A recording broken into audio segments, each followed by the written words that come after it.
Tomorrow looks beautiful across South Florida. Plenty of sunshine, warm temperatures, and just a light breeze off the water. If you've got outdoor plans, tomorrow's the day to make them. The anchor finished with a wide smile. I turned off the TV. I couldn't wait for tomorrow's shift at work.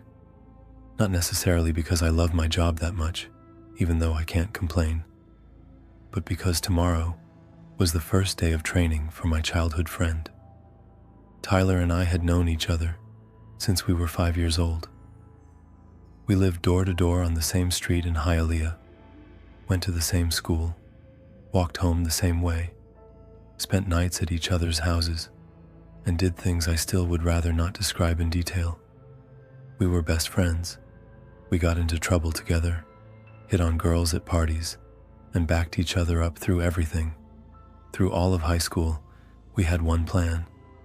We were going into computer science together, specializing in cybersecurity, starting our own company, or joining a major player and making more money than our parents combined. Day after day, we lived for that dream and did everything we could to make it happen. In college, everything fell apart. Tyler was genuinely good at studying. I wasn't.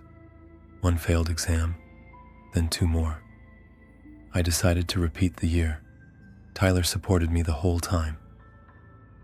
Man, it's just 1 year. Focus up and we keep moving. I'll scout things out in the meantime, get a job, and either pull you in there with me or we start something on our own. I tried until financial problems started at home and I had to find some part-time work. After more failed exams, I ran out of Tyler's optimism and determination. I started showing up to classes less and less, until eventually, the professors stopped recognizing me, and there was no way to save the situation. I took a part-time job in construction. The neighbor from the house next door got me a position as a helper on a job site in Brickell. It wasn't my dream option, but he told me if I showed up tomorrow at 6, I'd have a paycheck in a week. So I showed up. For the first year, I hated every day. Hard physical work, carrying tools, bags of sand, concrete, and other building materials. Every single day after work, I just collapsed onto my bed and passed out. I realized I had to change my approach, so I did. Instead of just standing there and hauling things around, I started watching the machines and thinking about different options. I got serious about it, and instead of complaining, I took my first courses, went through training, and did my practicals. It took me 2 years, but I officially became a crane operator. After I dropped out of college, my contact with Tyler turned into occasional messages and even rarer meetups. It wasn't the same anymore. Life picked up speed, and reality tore our dreams apart. I missed him a lot. We were like brothers. One evening, I just texted him and asked if he wanted to grab a beer and reminisce about the good old days. He agreed almost right away, which honestly surprised me. Usually he'd dodge it with no time, too much work, something like that. We met at a bar on Brickell Avenue. It was Wednesday, so it wasn't crowded. It had been a while since the last time we saw each other. At first, the conversation was stiff. Basic questions like, "How have you been?" and short answers like, "Good." We talked about the weather, relationships, health, but not work. Work had become a taboo subject for both of us ever since our paths split. 3 beers later, things got a lot looser and a lot more fun. We started talking about old memories, school shit, stupid things we did together, a few funny stories. As he opened another beer, Tyler said flatly, "I lost my job." I looked at him, thrown off by the sudden change in topic. "What do you mean?" He took a long pull from the bottle and answered, Layoffs. I wasn't the only one. The market's crowded right now, too many specialists, too few jobs, companies are cutting costs, and juniors were the first ones to go. That was 3 weeks ago. Since then, I've sent out over 100 resumes and gotten 0 replies. I looked at him more closely and only then noticed it. Wrinkled shirt, tired eyes, messy stubble. That had to be a hard hit. How much time do you have before rent starts becoming a problem? 2, maybe 3 months. An awkward silence settled in, and the air got really heavy. At first I wanted to comfort him and say it would be okay, but those would have just been empty words that would lead straight into another pause. I shrugged theatrically, forced a smile, and joked, "Forget IT and come work construction with me. We're looking for one more crane operator. You can do accelerated courses. I'll talk to Paul, that's my boss. I'll get you an apprenticeship, then a position." He laughed. And how much does a crane operator make? I took a sip of beer. With overtime, I make 120 grand a year. He looked at me in disbelief. All right, I'm in. I thought he was joking, but his look was serious.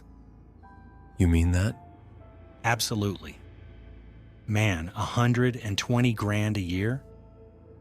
Made 70 grand. We'll talk tomorrow and you'll tell me exactly how this works. We drank a lot. I was sure he'd sober up and change his mind. He didn't. He was insanely fired up.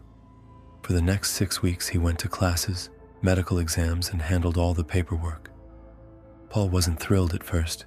He insisted Tyler was too green for a project like that. 50 stories and heavy lifts is not the place to learn from scratch. He was hard to convince, but I had made my friend a promise, so now I had to take responsibility for it. I convinced him by telling him we had known each other since we were kids, and that I was taking full responsibility for Tyler. I told him that as long as he was learning, he'd stay with me and wouldn't touch anything on his own. I'd pass on everything I knew, and after training, he'd be as good as me, maybe even better. Eventually, he agreed. Paul knew it was hard to find an experienced operator, and even if one did show up, that option was way more expensive than a fresh but well-trained guy. It was just like the anchor had said: clear sky, light southern wind, no storm warnings. Downtown Miami at dawn is a view that amazes me every single time. We met at the gate at 6:15. I looked around and said, "Ready? Conditions are perfect today." He looked up. I don't know. I laughed. That's the right answer. I'm going first. Climbing a tower crane at that height can freeze your blood even after years of experience.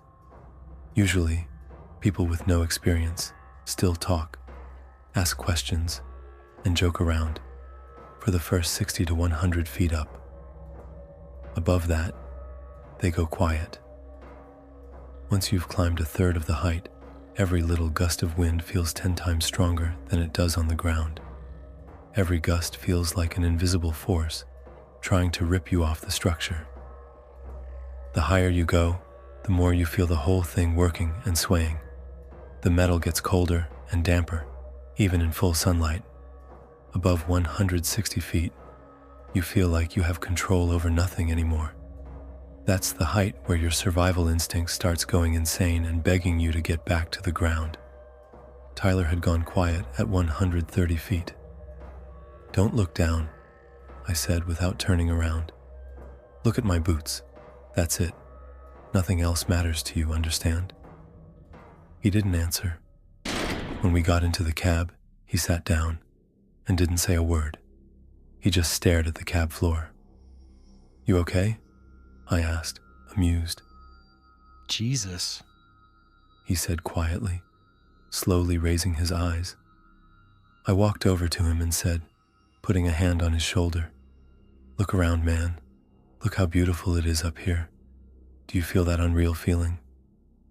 Miami spread out beneath us like a 1 to 50 scale model. The view was unreal. You could see Biscayne Bay, Key Biscayne, beautiful architecture, roads full of cars that looked like tiny toys, and sidewalks full of people that looked like grains of sand. that feeling is telling me to go back down. You'll get used to it. Then the radio crackled. Crane 3, you're clear for the morning lifts. "That's us," I said, and got to work. That day I was moving steel girders, extremely long, heavy pieces that that start to swing with one wrong move and become deadly if you make a mistake. It's a very precise job. Tyler sat in the back and watched. Every now and then he asked about details, what this gauge meant, what that mode was for, how I could tell when the load was stable. I answered him. I was trying to pass on as much knowledge as I could. Hours went by. I kept picking up and setting down lifts, and it took a lot of concentration. The radio crackled now and then with short confirmations. The wind was light and steady, exactly the way the forecast had promised. I kept looking down, focused on the loading and unloading points. Then I heard Tyler's uneasy voice behind me. Man, look in front of you. The sky turned black instantly. No change on the indicators, no weather alert, no storm clouds on the horizon a moment earlier. There had been no warning at all, nothing that would normally allow us to secure the equipment and get down safely. The whole atmosphere changed. It got heavy and suffocating. Then I felt a hard blast of wind hit the cab. My heart started pounding harder. I glanced at the indicators. The wind jumped from 12 miles per hour to 45 in maybe 30 seconds. Another violent slam of wind. I could feel myself slowly slipping into panic, and my stomach twisted. I'd been in situations with strong wind before, but I'd never seen anything like this. At 560 feet, you feel every movement of the cab, even 8 inches. Even at that level, it feels like the cab won't swing back into place, like it'll just drop straight to the ground. This time, the cab swung sideways a good 6 feet and only came back after a moment with a sharp jerk. Tyler grabbed the rail. I could see sweat running down his forehead. What the hell is this? He asked in a panic. His eyes were wild with fear, and his face had gone pale. In the middle of storm season, Miami gets squalls sometimes. Don't worry, it should pass soon, I answered, trying to sound calm, but my voice came out way higher than it should have. Another wall of wind slammed into the cab. I prayed silently that the crane structure could take it. I grabbed the joystick with shaking hands. Then the radio came alive, several voices at once. All cranes abort lifts. Wind speeds exceeded. All cranes abort immediately. This is not a drill. That message snapped me out of it instantly. I had to move. I had a 26-foot steel girder on the hook, and it was swinging harder and harder in the wind. I tried to set it down. No chance. Too risky. It was swinging so hard it could hit the building structure. I tried to stabilize it, but the wind was too strong. The joystick couldn't keep up with what the line was doing. There was only one option left. I switched the crane into weather vane mode. I released the swing brake. In that mode, the crane boom stops being locked and can rotate freely with the wind, like a weather vane. It reduces the load on the tower, but it means you lose control over what's on the hook. The load goes wherever the wind takes it. Watching the levers, I started calculating the line angles and the directions it was swinging, trying to find the best possible position. Then lightning hit some building to the left. I saw the flash through the glass and heard the thunder a second later, shaking the whole cab with vibration. Tyler stood up. We're getting the hell out of here. He was shaking all over. I tried to calm him down. We're staying. Sit down. We're safer here, That's bullshit. I'm getting out of here. he said, heading for the exit. I grabbed him hard by the arm. Damn it, Tyler. If you want to live, listen to me. Climbing down from this height in this wind, on a wet ladder, with lightning all around, is practically impossible. Even being ultra-optimistic, getting down in these conditions would take about an hour. If you go out there now, you won't survive even a minute. Sit your ass down. The cab is grounded. I turned on the protections. It's safe, Okay, man, I'm sorry. he said, sitting back in the seat and staring at the floor. I focused again on stabilizing the load and waited for further instructions. My options in weather vane mode were extremely limited. All I could do was raise or lower the material. The increasing wind made it impossible to fully place it in a safe zone, and with the swing brake released, we were turning in random directions. The only thing I could do was try to limit the damage and buy time for the people below to evacuate. Then lightning ripped across the sky with an enormous, deafening crack. It's hitting closer and closer, I thought. If we're careless, even with the crane grounded, we could still pay for it with our lives. Tyler, don't touch the metal parts. Stay where you are. I heard quick footsteps behind me, and the cab door slam open. I turned around and went pale. This time I didn't react fast enough. Tyler was already at the ladder. I jumped to my feet and lunged for the exit. Get back here right now, you idiot. I cut myself off. Halfway through the word, I felt a strange tingling all over my skin and a weird metallic taste in my mouth. I glanced instinctively at my arm. The hair on it had started standing up. And then the world around me literally exploded. A white flash flooded the entire cab, and I felt a huge shock and the jolt of an invisible blast wave. The electronics in the cab spat sparks and smoke. I felt a violent vibration through every cell in my body, and a sound so huge, it hurt. As I lost consciousness, I remembered a Skrillex concert when I was standing close to a speaker stack. Every bass hit had been something you felt through your entire body. I was lying on the cab floor, seeing only darkness and hearing a high, piercing ringing in my ears. In my mouth and nose, I could taste a mix of metal, ozone, and burning. I was completely dazed. Why am I on the floor? I whispered. Slowly I started pushing myself up, looked around, and realized what had happened. Lightning had struck. This time not the building next to us. It had hit the crane's mast tip directly, 33 feet above the cab. Tyler. He had been outside. My legs went weak. I staggered over to the cab door and looked through the small window, a small platform, and from there the ladder. Nobody was there. I looked down. The clouds had dropped so low I couldn't see the ladder past the 10th rung. Everything was one solid gray wall of wet air. I couldn't see the structure. I couldn't see the building. I couldn't see the ground. I was inside a cloud, 560 feet above downtown Miami, and I could see maybe 20 feet in any direction.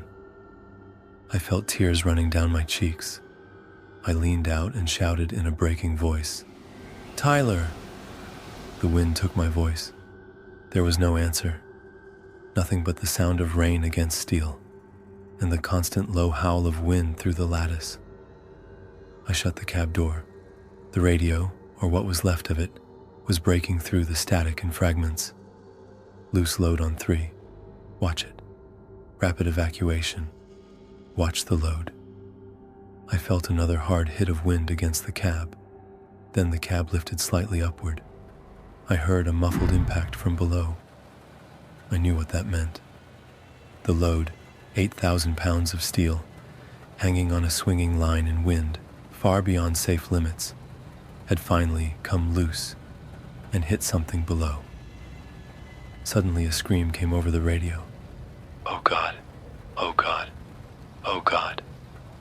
Someone kept repeating it over an open transmission without releasing the button. After a few seconds, someone else yelled to clear the channel and call medics. I sat by the damaged console, staring blankly into the gray wall of fog in front of me. I knew the falling steel wasn't my fault. I had done everything I could. But Tyler, I was the one who brought him here. I was supposed to be responsible for him. We were supposed to work together again and be best friends again. And now my best friend was gone. I would never see him again. The crane jerked, much harder than before. It didn't rotate. It didn't sway. It jerked. The swing release systems hadn't worked. It was one violent, asymmetrical movement that threw me into the panel. I felt the impact in my shoulder, then warmth by my temple. I touched it, red smear, a small cut on my forehead from the edge of the panel. I grabbed the controls instinctively. Weather vane mode should have been working. The boom should have been moving freely with the wind. But something was wrong. The boom was stuck at an angle and wasn't reacting to changing loads the way it should have. Something in the swing mechanism had been damaged, probably by the lightning strike. The crane was now acting like a rigid sail into the wind, taking the full force of every gust. The boom, about 295 feet of steel with the hook, was locked sideways to the wind, which had gone above 62 miles per hour. Crane designers build in a safety margin, but nobody designed something to withstand that kind of wind resistance. The whole tower shuddered. Not the cab, the tower, the footing beneath the cab, the lattice I was standing on. Everything went into vibrations at a frequency that should not happen in a steel structure. I felt it through the soles of my boots. I felt it through the seatback. I even felt it in my teeth. And then I heard the first ping. A sharp wave of fear shot through me, and my stomach jumped into my throat. A quiet, high, distinct sound of metal under more force than the calculations were meant to handle, exactly like the one they showed us in training in that overload video. The instructor had said, "If you ever hear that, it means it's already too late to think about protocols. That's the sound telling you to run as fast as you can." But there was nowhere to run. The ladder outside was wet. The wind was above 62 miles per hour. Below me there was a cloud and 200 feet of invisible space above the ground.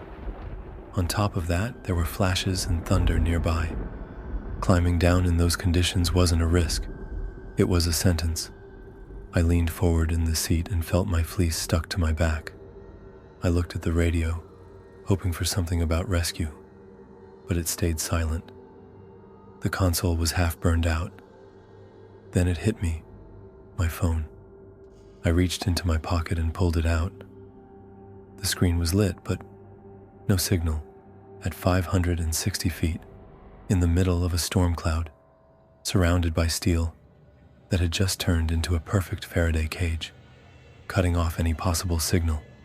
I was alone, cut off, no communication, on an unstable structure in the middle of an active storm, with no way down, no way to call for help, no way to do anything except sit there and listen to the steel beneath me, working under too much force. A million thoughts flashed through my head. Would the structure fail, and I'd just fall with it? What if Tyler somehow walked back through the cab door? What if I got word that help was on the way?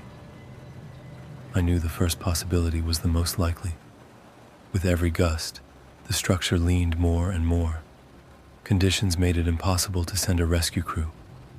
And Tyler, I was inside the cab, and for a moment, I had thought I was dead. So how could he have survived being outside it? I sat motionless. The crane trembled. Rain pounded against the side windows. The crane structure was bent at such an angle that it was a miracle it was still standing. I felt a huge, steadily rising fear. My hands and legs tingled. My heart pounded like crazy. Every rustle, every sound had me within an inch of a heart attack. A few minutes passed. Again. Ping. This time the sound was clearer. I looked through the lower cab windows, the ones by my feet that are normally used to watch the line during precision operations. Through rain and fog, I could see the lattice beneath the cab. One of the main joints between tower sections, where the thick bolts hold the steel boxes together, was visibly distorted. The metal around the bolt holes was gleaming fresh, the way steel gleams when it has just cracked under load. I could see it even through those terrible conditions. I knew what that meant. An anchor bolt has a specific shear strength. Once you exceed that strength, the bolt doesn't bend. It snaps. And when one snaps, the load transfers to the neighboring ones, which fail even faster because they're already maxed out. It happens like a cascade, one bolt after another until the whole structure goes down. Another gust. The tower leaned, not by inches, by degrees. The cab clearly slipped out of vertical. Loose things in the cab, Tyler's hard hat he had left by the door, a notepad, a metal mug, slid across the floor and slammed into the glass. The tempered glass by my feet fractured into a spiderweb. I stared through that spiderweb down into swirling clouds, into endless gray. And I understood one very specific physical fact. The only thing between me and 560 feet of free fall now was a cracked pane of glass, 2 bolts in the cab floor, and the question of how long the steel would hold before the math won. Please, let this just be a bad dream. Please, I want to wake up, I said to myself. The wind rose again. The boom bent. I could see it through the front glass. I could see the steel lattice sections that should have been straight lines curving now into a slight, unnatural arc. The radio chirped. Through the static, a broken voice came through, but just clear enough for me to understand. Crane 3. Hold on. Can't. Wind. Too strong. Trying. They knew I was here. They couldn't come up. Ground level wind in a storm like that was already beyond safe limits for rescue teams working in the open, and the crane was unstable. I knew nobody was coming until the storm eased up. There was only one question. Would the storm ease up before the structure gave out? I felt a violent yank and then a heavy overload. It threw me sideways. I grabbed a pipe by the console on instinct and felt cold metal in my hand. The structure gave way. I closed my eyes, but my sense of balance wouldn't let me forget what was happening. I was falling with the entire cab. I heard the sound of metal driving into concrete. I felt a dull ache in my head. I opened my eyes. The side wall of the crane had slammed against a support of the high-rise under construction. A wave of warmth covered my face, and red spread across my vision. I wasn't afraid anymore. I felt resignation and a strange calm. I gave in to those feelings. And then everything went quiet. The wind changed from a howl to a rush. The rain eased, and the crane stopped shaking so violently. That's the thing about squalls in Miami. They start suddenly, with no warning, and they end the same way. This one had maybe lasted 15 minutes from the first violent gust. That was all it took for the destructive force of nature to destroy my whole life. I sat there for a while, breathing hard. I wasn't sure whether the destruction was over or whether it was just a pause. The wind dropped even more. The clouds started thinning a little. Not completely. I was still high above the ground, and visibility was still bad. But for the first time in the last 15 minutes, I could see more than 20 feet. I looked through the front glass. The crane boom was bent. The steel lattice that should have been a level extension of the tower was sagging downward now. Any extra load, any gust of wind, any movement inside the cab could finish what the storm had started 15 minutes earlier. Crane 3. Crane 3. Are you there? Are you alive? Give us a signal. Came a voice from the radio. Slowly, I moved closer to the console and tried to answer. I'm here. I'm alive. Send help, please. Hurry. Crane 3. Crane 3. Give us a signal. They repeated. Burned out components had killed the mic. I could hear them, but I couldn't answer. I looked at the ladder. It was intact. Not perfect, not undamaged. There was visible damage on it, but it looked stable. I felt a brief surge of hope. The wind had dropped to a level where climbing down was possible. Not safe, but possible. And the difference between those two things is enormous, and I knew exactly what that meant in practice. Wet rungs, a twisted tower. The connections between tower sections were damaged, and I didn't know how badly. Was the ladder still completely straight, or somewhere farther down had it twisted with the lattice? 560 feet under normal conditions is 15, 20 minutes. How long would it take me in this condition? I sat by the damaged console with a dark crimson trickle running just above my eye and did the math. There was no good way out. If I stayed, the crane might fully collapse and I'd fall with it. If I started climbing down and the wind or the storm came back, I was done. I looked down at the construction site through the slowly clearing window. Now I could see ambulances. A lot of them. Blue and red lights all along the street. Tiny figures running between equipment. And in one place, off to the side of the site, something I didn't want to look at for too long. A cluster of people around one spot in yellow tape, stretched all around it. That was where the beam had hit. I closed my eyes. There's no point sitting here and counting things I have no control over. I'm done waiting. I want to do this on my own terms. I opened my eyes and stood up slowly, feeling the cab react to my movement. With every movement, I could hear the metal structure working and the glass cracking more. I looked around. I need safety gear. It wasn't there.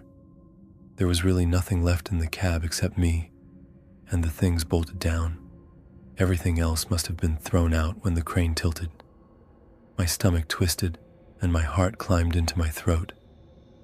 That gear had saved my life more than once. At this height, with Miami humidity, it doesn't take much to make a mistake. How am I supposed to climb down without it? I have no choice, I thought. I walked to the cab door. The wind was still blowing, weaker than 10 minutes earlier, but not as weak as normal. I stepped onto the platform and looked at the ladder. The first several rungs looked normal, then the curve of perspective, and the clouds, still blocking the view downward. I started climbing down. It felt like I had been trapped up there for centuries and had finally found a way out.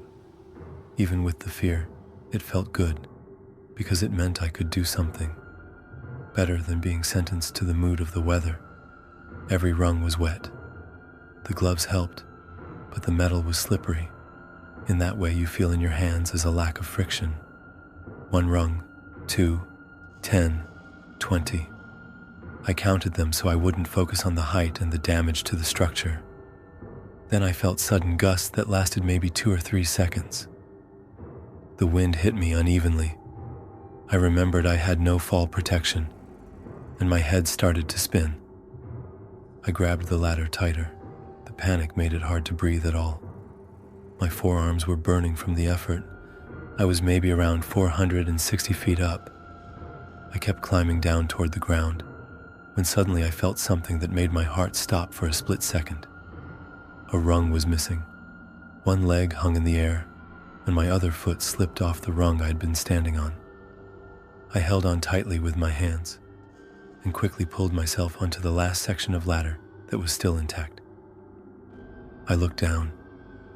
The tower lattice below that section was twisted, not badly, but 2 rungs were missing. What do I do? Go back up and pray someone rescues me, or keep going? If conditions aren't perfect, nobody is coming for me. I pressed my forehead against the ladder. I could feel the panic building. I felt like I could fall off at any second. My hands and legs were weak, and my head felt so heavy, it seemed like it was about to fall off my neck. I wanted to run. I wanted to be on the ground. I wanted to be home, in bed, and never leave again. I slammed my forehead against a rung. It hurt, but it worked. Breathe. Just a little farther, I told myself. A few seconds passed. I made the decision. I have to lower myself carefully. That's about 36 inches of a gap. That's nothing, I told myself in my head. But right after that, another thought came. 36 inches is nothing when you're standing on the ground. Up here, every inch makes a huge difference. I grabbed 2 rungs above the one I had been standing on, bent myself in half, and braced my back against the safety cage. I lowered myself, feeling for the next solid place I could stand. At that exact moment, I felt a strong gust of wind shove me backward. There was no footing under me. and my hands started losing their grip with my body being thrown around by the wind. The ladder slipped out of my hands. I started falling. I dropped about 10, maybe 12 feet, and finally managed to catch the ladder with one hand. I felt enormous resistance, and my arm bent at an unnatural angle. I couldn't move it. I didn't feel pain, but I knew what it meant. I had broken my arm. I'm trapped. Even if I wanted to, I can't climb back up now. So what about getting down? Another strong gust of wind or one damaged rung and I'm done. There is no other choice. I'm going down. I worked out a system. One leg, good arm. Other leg. That's how I climbed down, rung by rung. Slowly, testing each one before putting my full weight on it. I felt myself getting weaker and weaker. Black spots started dancing in front of my eyes. I fought that feeling, but I was slowly running out of strength.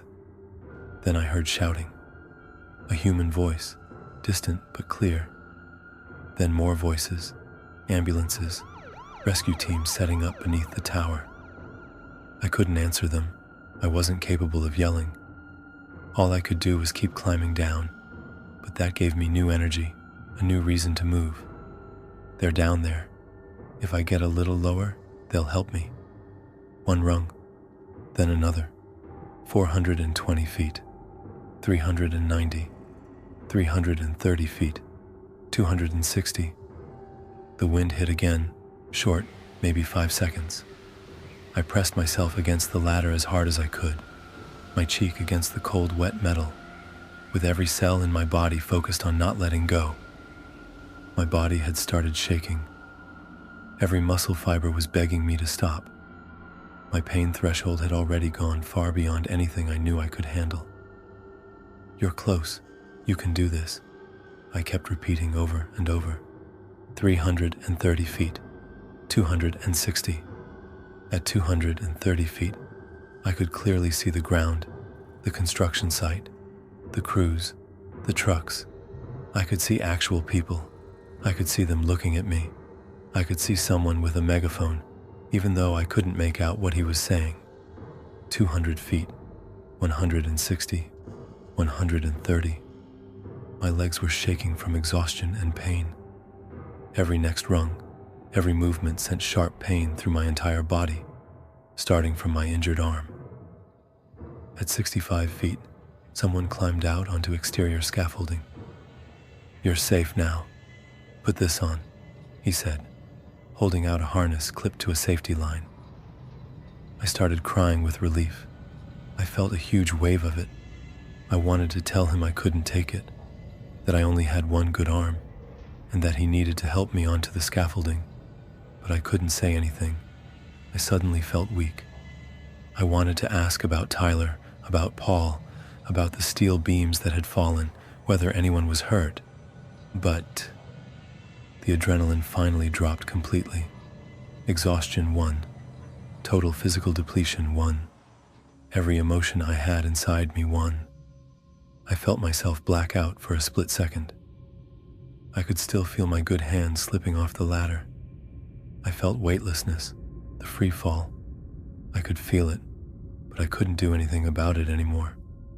The last thing I saw was a rung, about 10 feet above the ground, and then only darkness.